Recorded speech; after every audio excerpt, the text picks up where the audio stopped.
ହାଡ଼ସହାର colony cricket tournament ଉଦଯାପିତ ହୋଇଯାଇଛି। ଦେବଗଡ଼ ଜିଲ୍ଲା ରେଆମାଳ ବ୍ଲକ ଉଟୁଣିଆ ପଞ୍ଚାୟତ ଅନ୍ତର୍ଗତ ହାଟସହାର କ୍ରିକେଟ ଟୁର୍ଣ୍ଣାମେଣ୍ଟ ଉଦଯାପିତ ହୋଇଯାଇଛି। ଏଥିରେ 8ଟି ଦଳ ଭାଗ ନେଇଥିଲେ, ଯଥା ଉଟୁଣିଆ, ବାବାଜୀ ମଠ, କଲୋନୀ ସାହି, କୋଲବସା, ପଳସମା, ବାଘୁଆ, ଭିତରପଦ ଏବଂ ହାଟସହା।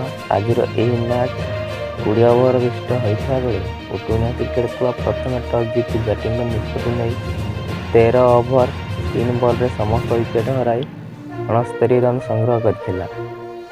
ଏହାର ଜବାବରେ ହାଟସହା କ୍ରିକେଟ କ୍ଲବ 7 ଓଭର 3 ୱିକେଟ ହରାଇ 70 ରନ୍ ସଂଗ୍ରହ କରି ବିଜୟ ହାସଲ କରିଥିଲା।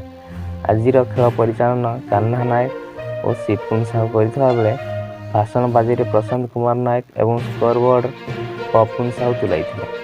ଆଜିର ଏହି ଉଦଯାପନୀ ଉତ୍ସବରେ ମୁଖ୍ୟ ଅତିଥି ଭାବେ ପଙ୍କଜ ପ୍ରଧାନ, ମୀନା ନାୟକ, ଯୁବ ସାମ୍ବାଦିକ ଓ ସମାଜସେବୀ ନିଲେଶ ନାୟକ, ସୁମିତ୍ରା ସାହୁ, ଶିବ ପଦୁଲି ଓ ପ୍ରସନ୍ନ କୁମାର ସାହୁ ଓ କ୍ଲବର ସମସ୍ତ ମେମ୍ବର ଉପସ୍ଥିତ ରହି ସହଯୋଗ କରିଥିଲେ। ଆଜିର ଏହି ମ୍ୟାଚ୍ ଉଦଯାପନୀ ଉତ୍ସବ ଶେଷରେ ସ୍ୱାଧୀନ ସାହୁ ସମସ୍ତଙ୍କୁ ଧନ୍ୟବାଦ ଅର୍ପଣ କରିଥିଲେ। ନିଲେଶ ନାୟକଙ୍କ ସ୍ପେଶିଆଲ ରିପୋର୍ଟ, ସ୍ୱାଗତ ଟିଭି, ଓଡ଼ିଶା।